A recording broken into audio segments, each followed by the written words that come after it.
বৈষম্য বিরোধী ছাত্র আন্দোলনের দুই পক্ষের মারামারি। রাজধানীর বাংলা মোটরে বৈষম্য বিরোধী ছাত্র আন্দোলনের কেন্দ্রীয় কার্যালয়। গত মঙ্গলবার সন্ধ্যায় সেখানে ঘটল অনাকাঙ্ক্ষিত ঘটনা। সংঘর্ষে জড়ায় সংগঠনটির দুই পক্ষ। নারী সহ আহত হয়েছেন 7 জন শিক্ষার্থী। আহতদের চিকিৎসার জন্য নেওয়া হয়েছে ঢাকা মেডিকেল কলেজ হাসপাতালে। আহতদের মধ্যে আছেন ইমরান সরকার, জান্নাতুল মিম, আবরার, আলামিন, আফসার উদ্দিন, আসিফ ও মাসুদ। সংঘর্ষের সূত্রপাত হয় এইভাবে।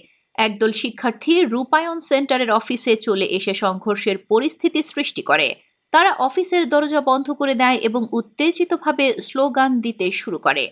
কার্যালয় রক্ষার দায়িত্বে থাকা ব্যক্তিরা দ্রুত বিষয়টি বুঝতে পেরে নির্বাহী কমিটির সদস্যদের খবর দেন। পরিস্থিতি শান্ত করতে এগিয়ে আসেন কেন্দ্রীয় নির্বাহী কমিটির সদস্য রিফাত রশিদ, আহনাফ সাইদ খান, নাইম আবেদিন ও আসাদ বিন রনি। কিন্তু সহিংসতা না থামিয়ে উত্তেজিত পক্ষ নির্বাহী সদস্যদের ওপরও হামলা চালায়। এই ঘটনার পর ঢাকা মহানগরের নেতৃত্বে একটি অভ্যন্তরীণ তদন্ত কমিটি গঠন করা হয়েছে।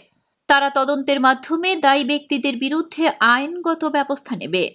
কিন্তু গণ অভ্যুত্থানের পর নতুন ধারার ছাত্র রাজনীতির চর্চা হওয়ার কথা ছিল। তা কি আদৌ সম্ভব হবে?